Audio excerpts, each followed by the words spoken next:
Kashmir valley के अंदर सबसे बड़ी जो बदकिस्मती है, यहाँ की पढ़ी लिखी क्लास में भी अपनी स्टेट के ज्योग्राफी को कभी प्रॉपरली देखा नहीं है, अपनी रियासत को कभी जाना नहीं।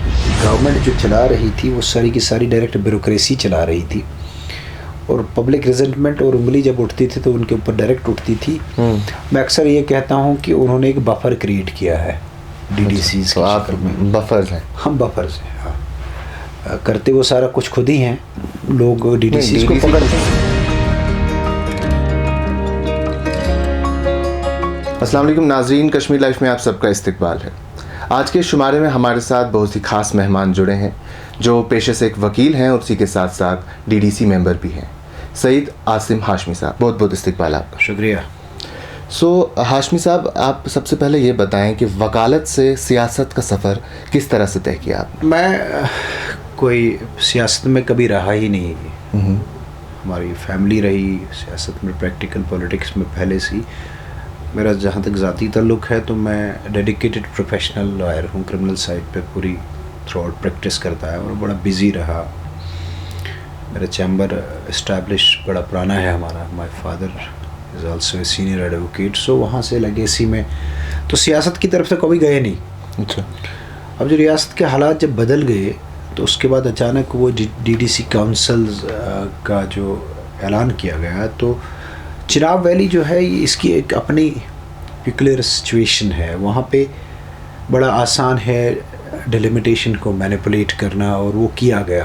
कश्मीर वैली में नहीं हो सकता, इवन रजौरी पुंछ में नहीं हो सकता, लेकिन जो वहाँ पे पॉपुलेशन रेशो है और उसको देखते हुए तो वहाँ पे बड़ा खेल खेला गया।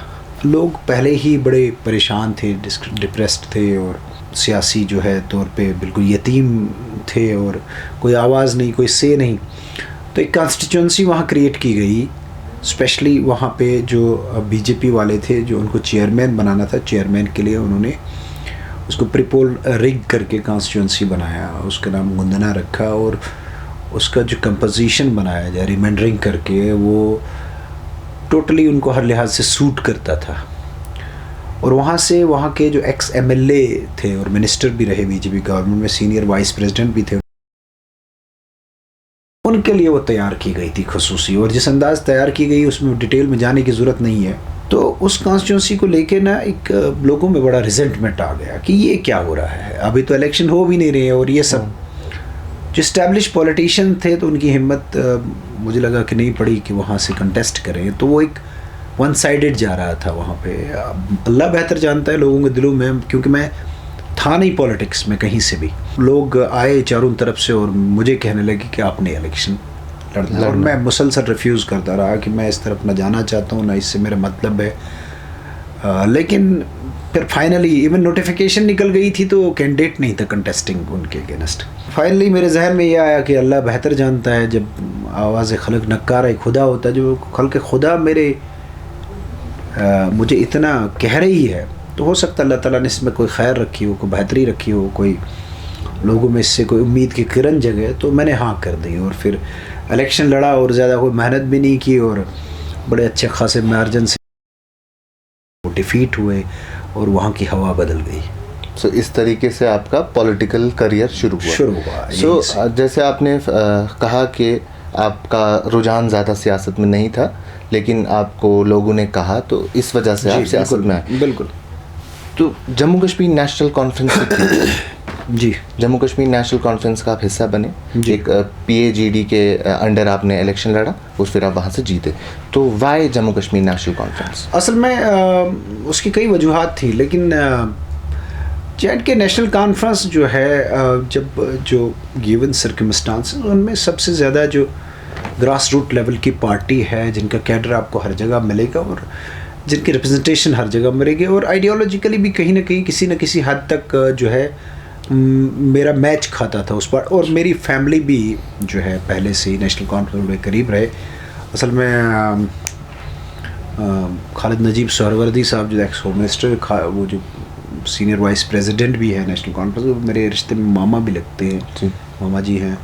मेरे वालिद साहब रहे नेशनल कॉन्फ्रेंस के, वो ये 90s में डिस्ट्रिक्ट प्रेसिडेंट होते थे, जोनल प्रेसिडेंट होते थे।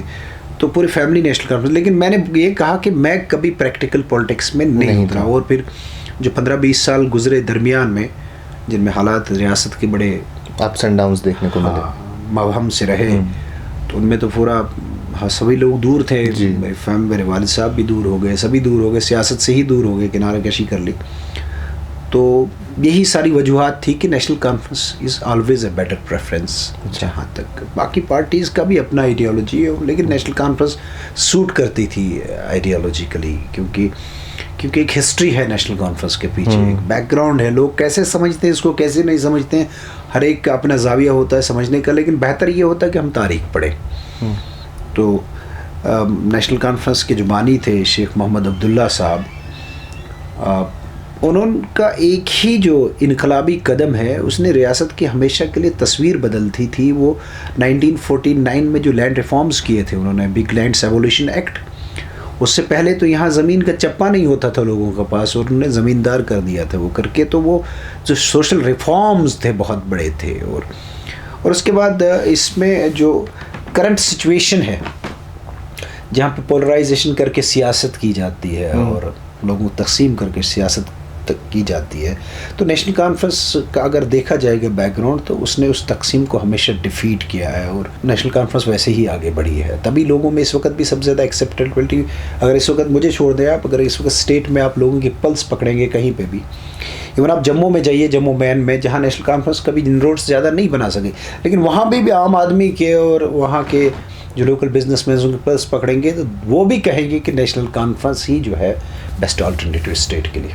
आप चिनाब वैली से हैं, डिस्ट्रिक्ट डोडा को रिप्रेजेंट करते हैं जी। डिस्ट्रिक्ट डोडा से हैं, डिस्ट्रिक्ट डोडा से ही डीडीसी मेंबर बने, अपना बचपन जवानी वहाँ पे आपने बिताई है। तो अब जब आप सियासत में आए, प्रेजेंट सिचुएशन क्या है चिनाब वैली की और डिस्ट्रिक्ट डोडा की पॉलिटिकली, अगर हम उसको देखेंगे? देखिए, मैं आपको बताऊं, डिस्ट्रिक्ट डोडा जो है पूरा चिनाब रीजन अगर आप पकड़ेंगे, चिनाब रीजन, अब डिस्ट्रिक्ट डोडा 2006 तक एक डिस्ट्रिक्ट होता था। अब जो ही बानिहाल टनल क्रॉस करते थे तो डिस्ट्रिक्ट डोडा शुरू हो जाता था, और इसकी सरहदें हिमाचल के अंदर मिलती हैं जाके, और कठुआ से जाके मिलती हैं। वो एक अपने आप में एक बहुत बड़ी रियासत रही है चिनाब रीजन जिसको कहेंगे। इस वक्त भी आप अगर देखेंगे वैली, कश्मीर वैली का जो टोटल जोग्राफिकल एरिया है वो 16,000 स्क्वायर किलोमीटर्स है गालिबन, और चिनाब रीजन का करीब 13,000 स्क्वायर किलोमीटर्स है पूरा रकबा। उसके अपने नेचुरल रिसोर्सेज थे, और वहाँ पे जो लोग रहते हैं वो प्रिडोमिनेटली कश्मीरी हैं। They are all Kashmiri speaking, all the Muslims living in the Chenab region are Kashmiri and the Kashmiri speaking people. लेकिन एक चीज़ अगर देखा जाए तो प्रीवियसली जो है उनको सिर्फ एज अ नंबर ट्रीट किया गया है पॉलिटिकली, उस पूरे रीजन को, इतनी सीटें, लेकिन वो पॉलिटिकल कनेक्ट नहीं हो पाया। और वो हालांकि कल्चर एक था कश्मीर वैली के साथ, लेकिन वो कल्चरल कनेक्ट भी नहीं कभी बना। उसमें मैं ये कहूँगा कि चूँकि कश्मीर वैली जो थी it was a power centre, तो बार इनके ऊपर था कश्मीर वैली के ऊपर कि वो कनेक्ट करते पर्सन टू पर्सन लेवल पे। कुछ लोग हैं जिन्होंने बड़ा इसमें रोल प्ले किया यहाँ से, और अब तो काफ़ी चीज़ें खुल के सामने आ गई हैं, कम्युनिकेशन बढ़ गया है, अब तो काफ़ी कुछ बदल गया है। लेकिन मैं आपको यकीन से कहूँगा कि यहाँ तो लोगों को पता ही नहीं है कि चिनाब वैली कहाँ है, डोडा कहाँ है, रामबन कहाँ है, किश्तवाड़ का सुनते नाम। यहाँ तक कि यहाँ अगर आप बात करेंगे तो यहाँ पीर बंजाल का जो रीजन है, रजौरी, पुंछ और डोडा और किश्तवाड़ को एक ही समझते हैं। हालांकि डोडा से अगर हमने पुंछ जाना हो तो डोडा से पुंछ करीब 500 किलोमीटर, 450 किलोमीटर है। पहले आपने जम्मू जाना है, और फिर जम्मू से रजौरी जाना है, और फिर रजौरी से पुंछ जाना है।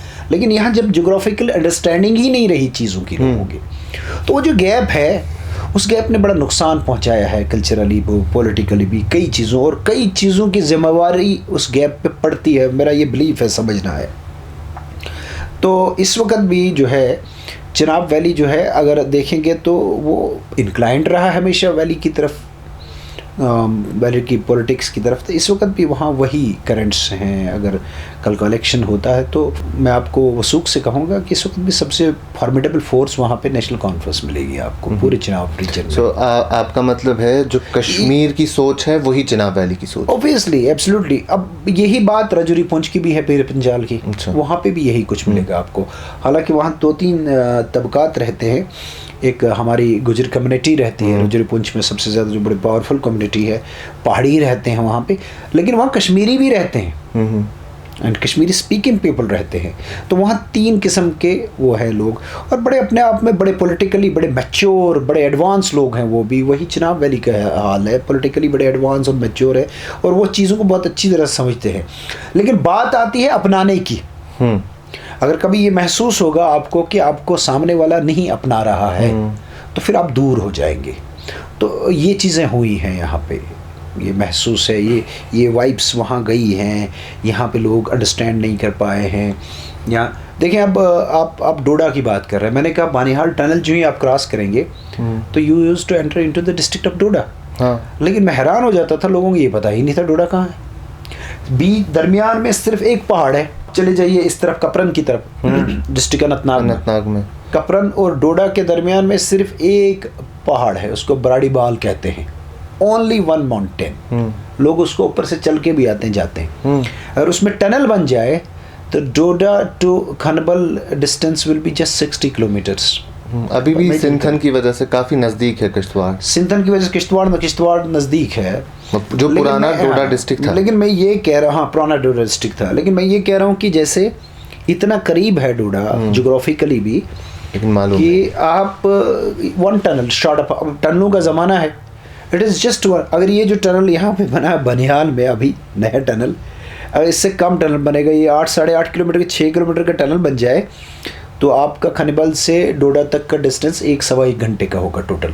So that's so near, but एक अंडरस्टैंडिंग नहीं रही, जोग्राफिक अंडरस्टैंडिंग सुनो क्वेश्चन पॉइंट वन की मतलब लोगन चुन ये पाई कि ये कद अच्छो, क्योंकि कभी समझने की कोशिश ही नहीं की। आपको लगता है हाशमी साहब एक नैरेटिव है लोगों के जहन में कि Kashmir is just Banihal tunnel तक, जवाहर टनल जो यस एब्सोल्युटली मैंने आपको कहा ना, ये मैं जो बातें आपसे कह रहा हूँ ये बड़ी प्रैक्टिकल बातें हैं। These things have been experienced by the people, these are very practical things. कि कश्मीर वैली के अंदर सबसे बड़ी जो बदकिस्मती है, यहाँ की पढ़ी लिखी क्लास में भी अपनी स्टेट के ज्योग्राफी को कभी प्रॉपरली देखा नहीं है, अपनी रियासत को कभी जाना नहीं। बहुत बड़ा तबका है ऐसा, बहुत लोग ऐसे हैं जो बहुत ही दूर तक समझते हैं चीज़ों को, लेकिन यहाँ वो अपनी रियासत को पहलगाम तक समझेंगे, या वहाँ तक सोनामर्ग तक समझेंगे, या कुपवारा तक समझेंगे। ये कभी समझ ही नहीं सके कि रियासत जम्मू कश्मीर जो है उसमें करगिल भी रहा, उसमें लद्दाख भी रहा, उसमें जम्मू भी रहा, दैट्स बीन अ पार्ट, आज भी है। डोडा की तो बात नहीं, रामबन की तो बात नहीं, किश्तवाड़ की तो बात नहीं, राजौरी पुंछ की भी बात नहीं। ये देख लीजिए आप, राजौरी यहाँ से चले जाते हैं मुगल रोड से, आप शुपियन से थोड़ा सा ही डिस्टेंस से एक टनल वो भी बन जाए तो that's nearby. Jammu and other parts, they are all part of state, this is one state. यही वजह है कि जिस कैफियत से हम आज गुज़र रहे हैं, जिन हालात से आप आज गुज़र रहे हैं, जहाँ पे एक जो है समझ ही नहीं आती किसी को कुछ कि क्या हो रहा है और क्या हुआ। अगर आप इसको थोड़ा सा सोशोलॉजिकली और पॉलिटिकल साइंस को देख के इसको जानने की कोशिश करें, कि एक मेजर रीज़न ये है कि those who have been at the helm of the affairs, जो पावर कॉरिडोर्स हैं, वो उनको अपनी रियासत की जब जोग्राफ़ी नहीं मालूम, रियासत के बड़े चंक के लोगों को जोग्राफ़ी नहीं मालूम। अगर मुझे शौक़ है कि मैं ये समझूं कि राजौरी में क्या कल्चर है लोगों का, वो कौन लोग हैं, पहलगाम में कैसे लोग रहते हैं, सोनामर्ग में क्या है, कंगन में कैसे रहते हैं, श्रीनगर के लोग कैसे हैं, बर्फ़, तो यहाँ तो ज़्यादा ज़हीन और ज़्यादा ज़ीरक दिमाग लोग रहते हैं।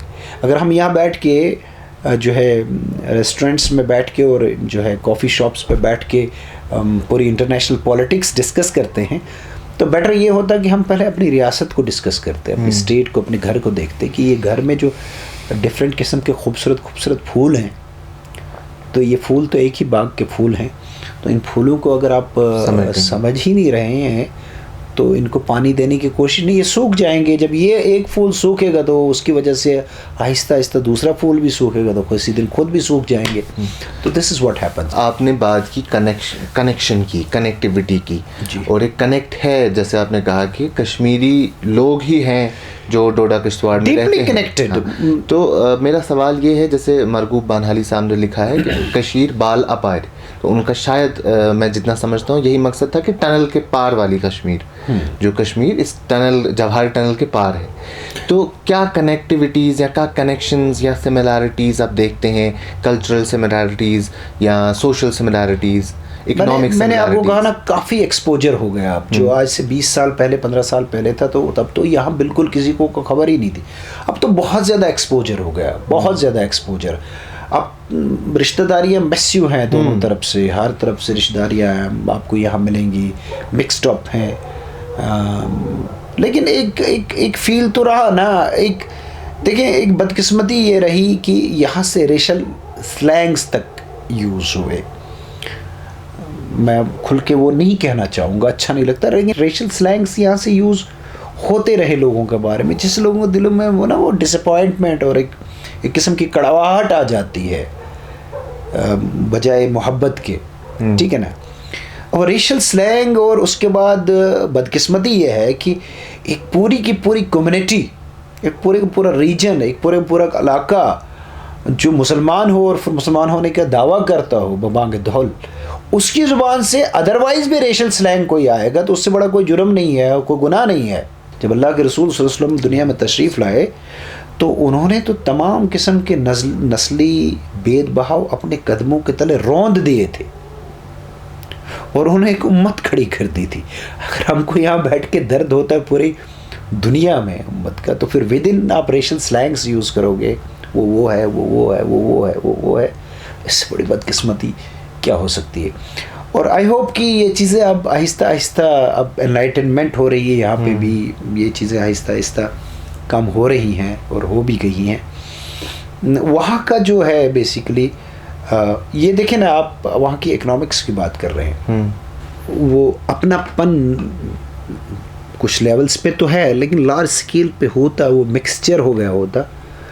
तो चिनाब वैली जो है कश्मीर की इकनॉमी को बहुत बड़ा इम्पेटस दे सकता था, और चिनाब वैली की इकनॉमी यहाँ से चल सकती थी।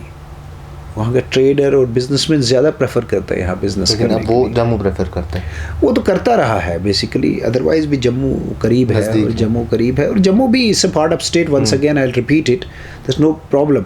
हो सकता है वो ब्रिज बनता, बिकॉज ये जो इसका जो ये जो चिनाब रीजन है, ये तो सेंटर ऑफ स्टेट है, ये तो ब्रिज है, ये जम्मू कठुआ के दरमियान और वैली के दरमियान इसने ब्रिज का काम किया है किसी न किसी शक्ल में।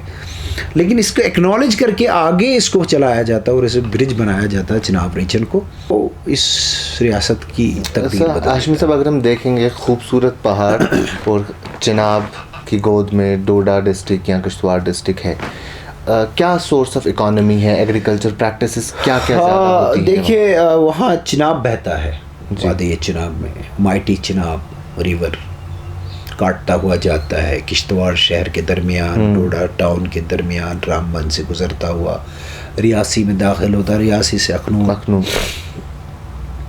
अब इस चिनाब पे ऑलरेडी एक 2-3 हाइड्रो इलेक्ट्रिक प्रोजेक्ट्स बने हुए हैं, और उसमें से एक हाइड्रो इलेक्ट्रिक प्रोजेक्ट आपका बगलियार का है। अब बगलियार का जो लोकेशन बटोत के पास है, और उसकी वजह से झील जो है डोडा के अंदर तक आ गई, और डोडा का जो एक पूल डोडा होता था जहाँ पे एक बहुत बड़ी, तो वो पॉपुलेशन ही हट गई। अच्छा, ये बहुत बड़ा एक जो है रेवेन्यू रिसोर्स जनरेशन है स्टेट के लिए जो बगलियार प्रोजेक्ट। उसके अलावा साथ में किश्तवाड़ में ऑलरेडी जो है डलहस्ती है। अब जो रेटली बन रहा है, अब जो पकलडूल बन रहा है, यानी कि इस पे अब ऑलरेडी 2 बड़े प्रोजेक्ट्स फंक्शनल हैं, और 3 और बन रहे हैं बड़े बड़े। इतने बड़े बड़े प्रोजेक्ट इन्होंने जो है थ्रेटन कर रखा है फ्रेजाइल इकोलॉजी, जियोलॉजी वहाँ की, क्योंकि ज़लज़ले होने लगे अचानक जोन में। एब्सोल्युटली। इतना कुछ किया जा रहा है, लेकिन बदले में इस रीजन के लोगों को इनमें से इस चीज़ का कोई भी बेनिफिट या फ़ायदा नहीं हुआ है। तो सबसे ज़्यादा नुकसान किस इलाके पे है आपके हिसाब? पूरा ही रीजन, ये बेसिकली देखें एक पहाड़ी इलाका है। डोडा तो बिल्कुल पहाड़ पे है, किश्तवाड़ थोड़ा वही है ना, एक रेंज एक है, it's a single range. Highest mountains वहाँ पे है, ब्रह्मा की माउंटेन वहाँ पे है किश्तवाड़ में।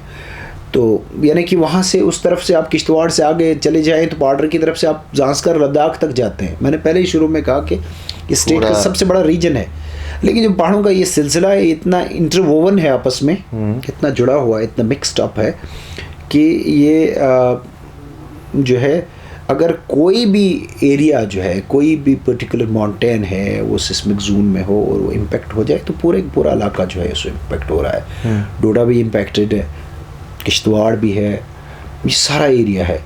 कहने मतलब ये है कि अगर हमारे यहाँ के रिसोर्सेज का इतना ज़बरदस्त जनरेशन पावर का किया जाता है, प्रीवियसली तो स्टेट, मैं इस वक्त भी कह रहा हूँ कि स्टेट का सबसे बड़ा रेवेन्यू जनरेटिंग यूनिट ही वहीं से है आपका बगलियार। इस वक्त भी सेंटर को जाता है डलहस्ती का, तो बदले में वहाँ पे उसका जो बेनिफिट है या जो प्रिकॉशंस लेने चाहिए वो नहीं लिए। पिछली बार देखा भी गया कि कई मकानों में क्रैक्स आए थे। अभी आप देखिए ना, बेसिकली अभी आपने देखा सिक्किम में क्या हुआ। जी, सिक्किम में जो है वहाँ पे जो हाइड्रो इलेक्ट्रिक प्रोजेक्ट था उसी के ऊपर जो है वहाँ काफ़ी जानी नुकसान भी हुआ, तबाही हो गई, डैमिंग हो रही थी वहाँ पे भी। यहाँ पे भी डैम बन रहे हैं, बड़े बड़े डैम बन रहे हैं, पहाड़ों को काटा जा रहा है, चिनाब की डाइवर्शन हो रही है और चिनाब बहुत तेज़ है, माइटी अंदर तक जा रहा है।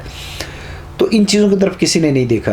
बहरहाल वहाँ इलाके के लोग जो हैं, पर पहाड़ों में जो लोग रहते हैं तो वो तो मज़दूर तबका है मोस्टली, तो बाहर चले जाते हैं मजदूरी करने के लिए। और वो प्रोजेक्ट्स भी जो बन रहे हैं वहाँ पे इस वक्त भी, तो वहाँ से भी जो एम्प्लॉयमेंट, इवन एम्प्लॉयमेंट जनरेशन में शेयर नहीं, जैसे पकड़ डोल बन रहा है या यहाँ पे बन रहा है, यहाँ अपना रेटली तो डोडा के साथ में है, ठाठरी एक जगह उसके साथ में ही बन रहा है, द्राक्षला में बहुत बड़ा प्रोजेक्ट है। वो भी 2-3 बार शुरू किया, छोड़ दिया। जो लोग बस्कीन है वहाँ के बहुत कम, उनको बहुत कम, हालांकि these are the matter of rules, these are procedural requirement, they have to do that but they don't do.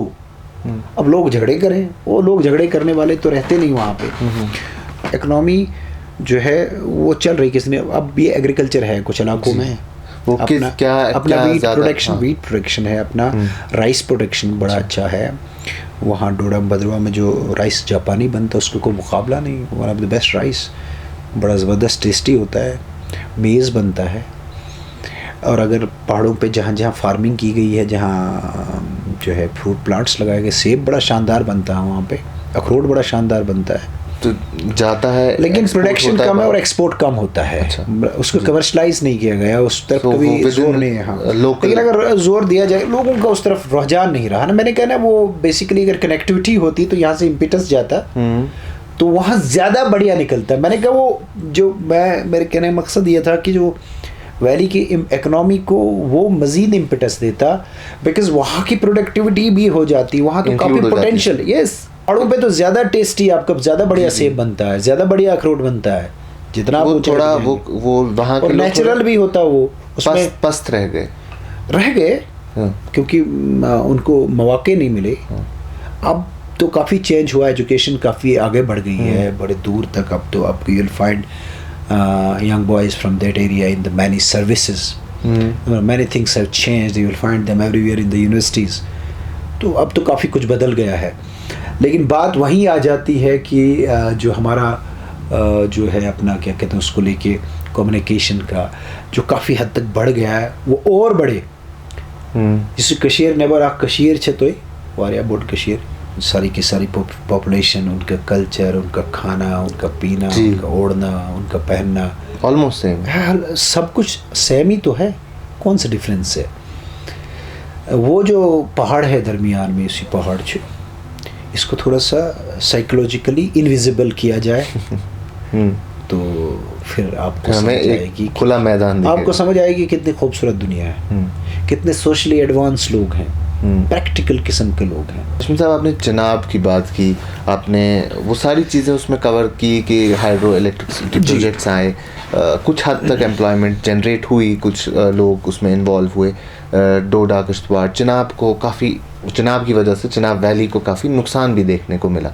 लेकिन एक वो जो सड़क देखी जाती थी ना बटोत से डोडा के वो 60 किलोमीटर्स बड़ी खस्ता हालत में काफ़ी इम्प्रूव हो गई है। तो आज कैसी है? काफ़ी इम्प्रूव हो गई। देखिए बेसिकली जो हादसे होते हैं वहाँ पे ना, वो तो हादसे नज़र आते हैं ज़्यादा। वहाँ प्रॉब्लम ये है कि जो पहाड़ी इलाका है तो मार्जिन ऑफ एरर ज़ीरो होता है ड्राइवर का, तो नेग्लिजेंसेस होती हैं वगैरह, वरना सड़क तो अब बहुत बढ़िया है वहाँ पे। अगर आप बटोत से जो डोडा की तरफ रास्ता जाता, लेकिन वही ऑलरेडी बहुत बढ़िया हो गए। मैंने end to end crash barriers लगा दिए NHIDCL ने अभी।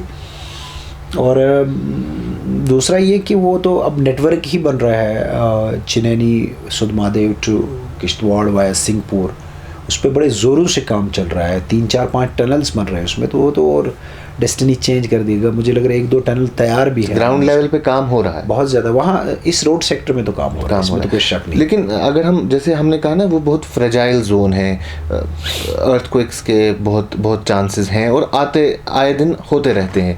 अभी कम मैग्नीट्यूड के होते हैं, अल्लाह बचाए अगर किसी बड़ी लेवल का जैसे 2005 में देखने को मिला तो जिस हिसाब से अभी उसका वो सारा आसपास का माहौल क्रिएट हो गया है तो काफ़ी नुकसान देखने को मिलेगा। उस हवाले से क्या कुछ काम हो रहा है? नहीं हो रहा। हम कोशिश कर रहे हैं, हम तो कंप्लेंट्स भी करते हैं, हम तो रेलेवेंट फोरम्स भी जाते हैं, लेकिन नहीं हो रहा है। Basically objective is only just to do the business, क्योंकि मेन डोडा टाउन जो है वो काफ़ी छोटी दैट्स अ प्लेटो, काफ़ी छोटी सी जगह है। दैट्स अ प्लेटो।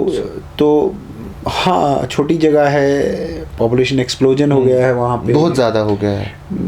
गांव के सारे लोग रियल एस्टेट जो है वो बेसिकली आउट ऑफ रीच हो गया है, बहुत ही ज़्यादा कॉस्टली है सारे का सारा वहाँ पे।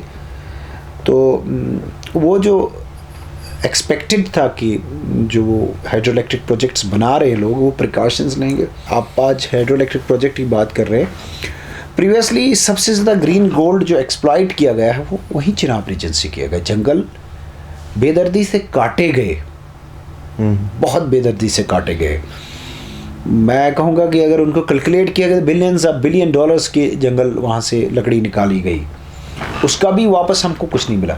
लेकिन उसके बाद प्लांटेशन कभी नहीं की गई ना, प्लांटेशन की कभी प्रॉपर ड्राइव की जाए, ऐसे कॉस्मेटिक जो है किया हो एक्टिविटी कभी लोगों ने, लेकिन प्लांटेशन की ड्राइव कभी नहीं की गई प्रॉपर, और प्लांटेशन नहीं की गई। रिवर चिनाब बैंक में भी ये बड़े बड़े प्रोजेक्ट्स बनाए गए कि हम चिनाब बेसिन के नाम से वगैरह, लेकिन हुआ कुछ नहीं। अगर कम से कम प्रॉपर प्लांटेशन हुई होती और उनको रिजनरेट करने की कोशिश की गई होती फॉरेस्ट को, तो शायद कुछ बनता। और जो एक्सपर्ट्स इसमें, हम तो एक्सपर्ट नहीं हैं, लेकिन जो एक्सपर्ट्स इसमें जो जियोलॉजिस्ट हैं, उन लोगों की जो कंसल्टेशन है, वो जो बताएं कि क्या करना है, और उनकी कंसल्टेशन में मुझे लग रहा है कि ये तक कहा गया कुछ जियोलॉजिस्ट कि don't disturb it, it can lead to a disaster, it's a very fragile, it can lead to a disaster। लेकिन किसको रोकेंगे आप? You cannot stop them।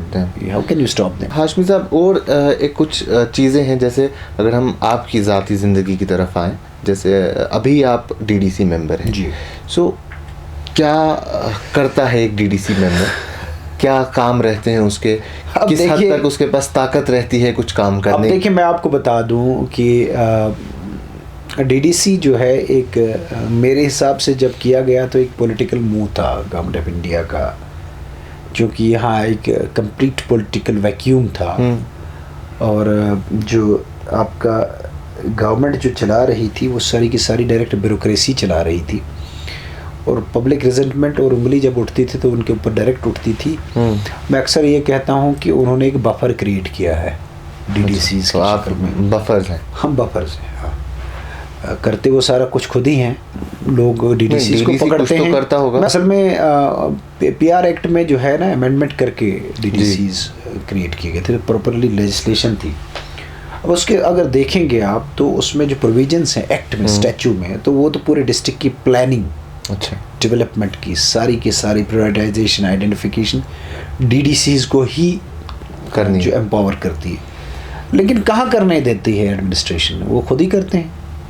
हमने we have practical experience about it, except for that करीब कोई 70-75 लाख रुपए इसके अलावा जो हमारे डायरेक्ट इसमें आता है फंड्स, हाँ, जो हम खर्च कर सकते हैं अपनी कॉन्स्टिट्यूंसी में पर ईयर, जो हम करते आए। तो जैसे एमएलए या एमएलसी के फंड्स रहते थे, वैसे आपके पास भी फंड्स रहते थे। एरिया डेवलपमेंट फंड, तो सीडीएफ होता था, जिससे एडीएम, जिससे एमएलए, बेसिकली वही है ना, चूंकि कोई स्टेट लेजिस्लेचर नहीं था तो उस लेजिस्लेचर को रिप्लेस करने के लिए डीडीसी। एमएलए से कितना दर्जा कम है या एक काउंसलर से कितना दर्जा ज़्यादा है डीडीसी? मैं समझा नहीं, किस नुक्ते से? ताकत के हिसाब से, काम करने मतलब के ताकत, हिसाब मैंने आपको कहा ना कि ताकत जो है पूरे के पूरा स्टेट के ब्यूरोक्रेट्स के पास ही है अभी भी। हाँ बिल्कुल, हुक्मनामे तो वही जारी करते हैं। प्रैक्टिकली तो अगर जितने भी ऑर्डर्स देखेंगे आप, वो देखेंगे तो वहीं से आता है सारा कुछ। अब मैंने यही कहा ना, तो वो फंड्स जो आपके पास आते हैं या किसी भी डीडीसी मेंबर के पास आते हैं, कहाँ यूटिलाइज हो रहे हैं? वो हम बता देते हैं कि वो how it has to be properly plan it in state. This is जैसे मैंने शुरू में 70-75 लाख पहले ही प्लान आया था, तो मैंने 2 एम्बुलेंसेज ली थी, उनमें से अपने इलाके के लोगों को दे दी थी, और बाकी भी काफ़ी। आपकी जो कॉन्स्टेंसी है, इज इट रूरल और rural, mountainous, rural, remote, absolutely. So connectivity कैसी है वहाँ की? रोड कनेक्टिविटी कैसी है? वीक है, कोशिश कर रहे हैं। अभी तक मैंने कई एक जो है डीपीआरस बनवा के दी हैं पूरी उन इलाके को रोड कनेक्टिविटी करने के लिए, और आरएनबी के हेडक्वार्टर में पड़ी हुई हैं, सेक्रेटरीट में काफ़ी अर्से 1-2 बार पर्सनली भी मिला और रिक्वेस्ट भी कि इनको अप्रूव करवा दीजिए। अगर वो हो जाए तो शायद कुछ हो जाए, क्योंकि अभी जो स्टेट गवर्नमेंट बड़े प्रोजेक्ट आरएनबी कर रही है तो सिर्फ एक नबार्ड के अंडर करती है। उसी नबार्ड में हमने कोशिश की, उसमें भी ये कहा गया कि आप लोग जो है वो जो इंजीनियरिंग विंग को कहा कि सर्टिफिकेशन दे दीजिए कि आप वहाँ पे कोई लैंड कंपोनेंट को, कोई एक्विजिशन का कोई कंपोनेंट नहीं है, वो कैसे सर्टिफिकेशन आप देंगे कि कोई क्यों देगा अपनी ज़मीन काट के? तो वो दिक्कतें आती हैं। लेकिन फिर भी हम कोशिश कर रहे हैं। काफ़ी रोड्स है इलाके में, लेकिन काफ़ी अभी कनेक्टेड है काफ़ी। हाशमी साहब, इसमें जैसे डीडीसी मेंबर है, एक काउंसिल होती है, उसका एक हेड रहता है, चेयरमैन रहता है, वाइस चेयरमैन रहता है। तो जब कोई मशवरा करना हो, कोई फैसला लेना हो, तो क्या चेयरमैन? देखिए, मैं आपको बताता हूँ, कानूनी नौइयत से अगर देखेंगे प्रैक्टिकली क्या हो रहा है, but the law is that the chairman, अभी जो chairman is above in the with in a district above the protocol of the member of parliament. Member parliament से ऊपर है। हाँ, हमारे चेयरमैन का वारंट ऑफ प्रेसिडेंस में मेंबर पार्लियामेंट से ऊपर, स्टेट मिनिस्टर से ऊपर है। तो एमओएस से ऊपर है और एमपी से भी ऊपर है। सो बाकी जितने भी आता है उसके नीचे, इवन मतलब फॉर दैट मैटर अगर प्रोटोकॉल का नाम लेंगे तो वारंट ऑफ प्रेसिडेंस में चीफ सेक्रेटरी उसके नीचे है, सारे सेक्रेटरीज उसके नीचे, काफ़ी नीचे है सारे लोग। एंड वाइस जो चेयरमैन है वो भी कहीं इसी लेवल पे है। एंड द डीडीसीज जो है उनका जो वारंट ऑफ प्रेसिडेंस है वो डिस्ट्रिक्ट मजिस्ट्रेट और डीडीसीज का है। तो बाकी मैंने आपको कहा कि प्रायोरिटाइजेशन और वगैरह कई पावर्स हैं जो अभी तक यूटिलाइज नहीं की गई है, एक्ट में प्रोवाइडेड है। बात करते हैं तो कहते हैं अभी इन्फेंसी में आगे चलेगा, आगे बढ़ेगा, but nothing towards that direction is being done. Decision लेना हो कोई तो यूनानिमस होता है, नॉर्मली वोट भी हो सकता है, अगर कोई कन्फ्लिक्ट आ जाए तो मेजॉरिटी वोट से होगा। कोई बोल सकता है कि नहीं ये चीज़ नहीं हो, वो तो करते हैं बाज़ाब्ता मीटिंग जब होती है तो वो तो बड़ी नहीं, वहाँ तो पूरा होता है, पूरे डिस्ट्रिक्ट के जितने भी ऑफिसर्स होते हैं they are to be made accountable for everything. वो तो उतना तो होता है डेमोक्रेटिक वे में ना, वो तो डेमोक्रेटिक वे में विद इन काउंसिल तो होता है। कम से कम कुछ ना कुछ है, डेवलपमेंटल साइड पे कुछ ना कुछ करते रहते हैं जो किया जा सकता है। हाँ, अगर कॉपरेशन मिले ब्यूरोक्रेसी की तरफ से तो बहुत कुछ किया जा सकता है, करने वाले हों। आने वाले वक्त में जम्मू कश्मीर की सियासत के हिसाब से क्या देखते हैं कि कैसे जाने वाली है जम्मू कश्मीर? देखिए, कोई भी रियासत जो कॉन्स्टिट्यूशनल डेमोक्रेसी में, कोई भी स्टेट जो है without the representation of people नहीं चल सकती है। अगर आप कॉन्स्टिट्यूशन के प्रेम्बल को देखेंगे, one of the best constitution जो है, यहाँ पर लोग समझते नहीं है, I am student of law, पूरी दुनिया से बारो करके, और जो बेस्ट पार्ट ऑफ कॉन्स्टिट्यूशन थे ऑफ द डिफरेंट वर्ल्ड वो इसमें जुड़े हुए हैं। तो कॉन्स्टिट्यूशन का जो थीम है कॉन्स्टिट्यूशन ऑफ इंडिया का, वो क्वासी फेडरल कहलाता है, यानी कि स्टेट्स के अपने जो है ऑटोनमस एक किस्म के पावर्स रहेंगे। उसका जो बेसिक थीम है जिस पे कॉन्स्टिट्यूशनल डेमोक्रेसी खड़ी है, वो बच्चों को स्कूल में पढ़ाया जाता है, of the people, for the people, by the people. So the state will be and has to be run only by the people's representative. अब यहाँ तो स्टेट रही नहीं, जो भी है स्टेट है या जो भी है, यूटी भी हो कोई भी, तो उसमें भी प्रिंसिपल तो यही है, स्टेट बन जाएगी। तो उम्मीद है आपको? और इंशाल्लाह उम्मीद पे ही तो दुनिया चलती है। उम्मीद तो बहुत कुछ है, वो अपना यूटी भी हो, जैसे भी हो, अब जितने भी यूटीज भी हैं वो भी जो है रिप्रेजेंट जो करते हैं उनको अवाम करेगी, अवामी नुमाइंदे करेंगे। तो वो जो है अपना कहते हैं उसको, इस वक्त J&K में उस लेवल पे, यूटी लेवल पे, स्टेट लेवल पे अवामी नुमाइंदगी नहीं है। और ये 5 साल से नहीं है, 4 साढ़े 4 साल से ज़्यादा टाइम वैक्यूम नहीं रह सकता। रिसेंट तो बस अभी एक इलेक्शन हुआ जो करगिल का हुआ, वो हिल डेवलपमेंट काउंसिल का, तो वो तो मैसेज है क्लियर कट, देख लिया सबने। That's a clear message. बात आपने जहाँ से शुरू की, ये तो जवाब है उसका कि the message has gone loud and clear. अब देखें नेशनल कॉन्फ्रेंस को कितनी डिफिकल्टी आई करगिल में, आपको मालूम है कि even the National Conference party was recognise as a party in the UT of Ladakh, और उनको अपने सिंबल पे इलेक्शन नहीं लड़ने दिया जा रहा था हमारी पार्टी को। उसके बाद जो है अपना हाई कोर्ट जाना पड़ा। हाई कोर्ट ने जो है फैसला NC नेशनल कॉन्फ्रेंस के हक़ में दिया, फिर डिवीज़न बेंच में गवर्नमेंट गई, वहाँ भी जो हार गए वो फिर सुप्रीम कोर्ट चले गए, और सुप्रीम कोर्ट ने कास्ट डाल दी और फिर फैसला दे दिया, और उस सामने आ गया सब कुछ। तो वैक्यूम नहीं रह सकता ज़्यादा time, it can not never, मतलब आप कब तक जो है अवामी उमंगों के बरखिलाफ़ करेंगे। जब तक मेरे पास लोगों का मैंडेट नहीं है तो मैं कैसे उनको रूल कर सकता हूँ, आई कैन नॉट। तो यही डेमोक्रेसी है। अगर India has been a constitutional democracy, तो इस कॉन्स्टिट्यूशनल डेमोक्रेसी की रिक्वायरमेंट है कि कॉन्स्टिट्यूशनली जो इलेक्टेड रिप्रेजेंटेटिव्स हैं, कॉन्स्टिट्यूशनली इलेक्टेड गवर्नमेंट ही इसको चला सकती है। आपने इलेक्शन लड़ा एक PAGD कैंडिडेट के तौर पे, सो मौजूदा वक्त में PAGD कहाँ है? क्योंकि हम PAGD को नहीं देख रहे, नेशनल कॉन्फ्रेंस अलग बयानबाजी कर रही है। देखिए वो बेसिकली PAGD PDP अलग है। नहीं, वो तो खैर देखे ना, वो बेसिकली इज इट इवन तो मेरे पास तो PAGD की तरफ से बात करने का मैंडेट है नहीं। लेकिन अगर एज एन इंडिपेंडेंट एक एनालिस्ट आप मुझे पूछेंगे तो PAGD तो मौजूद है। अब वो जितनी भी पार्टी हैं, उनमें पार्टीज हैं, उनकी अपनी आइडेंटिटी तो है इंडिपेंडेंट, तो इंडिपेंडेंट आइडेंटिटी में हर एक को हक है अपनी अपनी बात करे।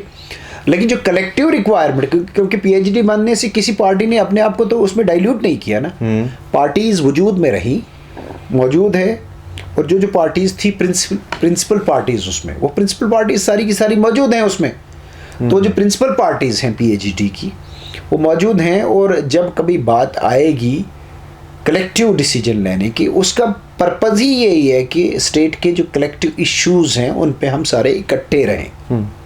बाकी जो इंडिविजुअल आइडेंटिटी अपनी पार्टीज की, पॉलिटिकल पार्टीज की, वो मौजूद रहेगी नहीं असल में, और उस पे तो इस वक्त भी मुत्तफिक है वो सारे के सारे लोग। तो आने वाले वक्त में भी हम क्या ऐसा देख सकते हैं जहाँ पे भी मुझे लग रहा है कि इस स्टेट के अर्स्टवाइल स्टेट जम्मू कश्मीर के जो मफादात की बात आएगी तो सब एक इस तरह से हम DDC में PAGD कैंडिडेट्स देखे। अब देखिए ना, DDC का जो इलेक्शन हुआ था, तो इतनी बरक रफ्तारी से वो इलेक्शन अनाउंस किया गया था और डिलिमिटेशन करके, इतना मकसद ये था कि कोई लड़े नहीं यहाँ से ताकि एक तरफा प्रोग्राम हो, सिर्फ BJP लड़े अकेले, वो जीत जाए। लेकिन PAGD के कलेक्टिव जो विजडम ने इतना शानदार डिसीजन लिया कि उन्होंने कहा नहीं हम भी लड़ेंगे, और कोई प्रिपरेशन का मौका नहीं मिला था PAGD का। आपको मैं एक चीज बताऊं, विदाउट प्रिपरेशन, और बिल्कुल गांव BJP की हुआ थी, और BJP ऑल अलोंग जो है वो क्या कहते हैं उसको, उनको पता था और उन्होंने तैयारी भी की थी। PAGD के लोग जो थे अभी वो तो हवा में थे, सारे के सारे लोग, सारी पॉलिटिकल पार्टीज रेस्ट्रेंट थे, नेशनल कॉन्फ्रेंस हमारी सारी की सारी। उसके बावजूद जम्मू प्रोविंस में आपको मालूम है 4 कौंसल्स, 10 में से 4 कौंसल्स जो हैं PAGD के पास, 3 NC के पास हैं, मालूम है आपको? जम्मू प्रोविंस, रामन, यस, या Raman district development council chairman NC, Kishtwar district development council chairman NC, Rajouri district development council NC, Reasi में भी वाइस चेयरपर्सन, जम्मू में भी NC के DDCs हैं।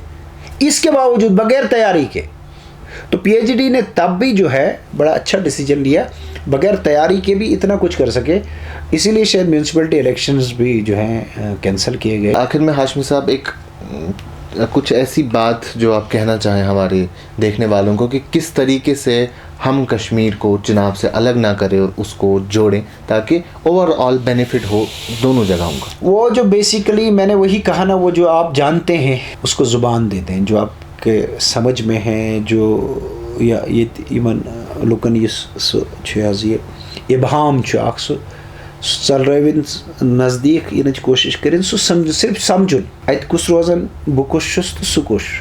जोग्राफी समझे हम अपनी, एब्सोल्युटली जोग्राफी कल्चर भी समझे ना। आप जानिए ना, this is your brother basically. अगर हिस्ट्री में पीछे जाएंगे वो दे जब माइग्रेट फ्रॉम वैली, जब हम जो है कहत पड़ा था, जब दौरों में जब यहाँ बड़े जबर होते थे, तो वही बस वही एक जो दरमियान में एक वही लोग यहाँ से जाके ये बस सिर्फ अपनी नज़रें बंद करिए, आंखें बंद करिए, नज़रें नहीं आंखें बंद करिए और आंखें बंद करके देखिए कि जो सामने बानिहाल का पहाड़ है, ये जो कपरन का पहाड़ ये नहीं है, वो आपको डोडा करीब नज़र आएगा, दिल के भी आंखों के भी, किश्तवाड़ भी नज़र आएगा। इस तरफ आप जाइए, इस तरफ गुलमर्ग की तरफ जो है मुँह करके उस तरफ देखिए, वहाँ आंखें बंद कर दे, पहाड़ को हटा दीजिए, राजौरी पुंछ वाले नज़दीक नज़र आएंगे। जम्मू भी अपना ही है, सारी रियासत। मेरा तो यही एक पैगाम है कि ये रियासत एक गुलदस्ता है जो लगती बड़ी खूबसूरत है तभी जब इस रियासत के हर हिस्से के बाशिंदे एक दूसरे से मिक्स हों, जुड़े, एक दूसरे की इकोनॉमिक इंटरेस्ट्स को, दर्द को, तकलीफ़ को, परेशानी को समझें, तभी हम आगे बढ़ सकते हैं। इस रियासत के जो अलहदा यूटी है लद्दाख और करगिल, मैं तो ये कहूँगा कि उनके बगैर भी रियासत जो है इसकी अपनी नामुकम्मल क्या, बस वो रंग ही नहीं रहेगा, बेरंगी सी लगेगी। ये तो रंग तभी भरते हैं इस गुलदस्ते के जो मुख्तलिफ़ रंग हैं, चाहे करगिल है, चाहे लेह है, चाहे जम्मू है, कोई भी हिस्सा है, श्रीनगर है, ये मुख्तलिफ़ किस्म के रंग हैं, इसको रंग बिरंगी गुलदस्ता बनाती है। तो मैं ये कहूँगा कि इसकी खूबसूरती और इसकी ज़िंदगी को बहाल करने के लिए ये लाजिम है कि हम इसके अंदर वो रंग वापस भर दें जो रंग बिखर गए हैं। बहुत शुक्रिया आसिम साहब। शुक्रिया। ये थे सईद आसिम हाशमी साहब। ऐसे ही इंटरव्यूज़ के लिए और ख़बरों के लिए देखते रहें कश्मीर लाइव।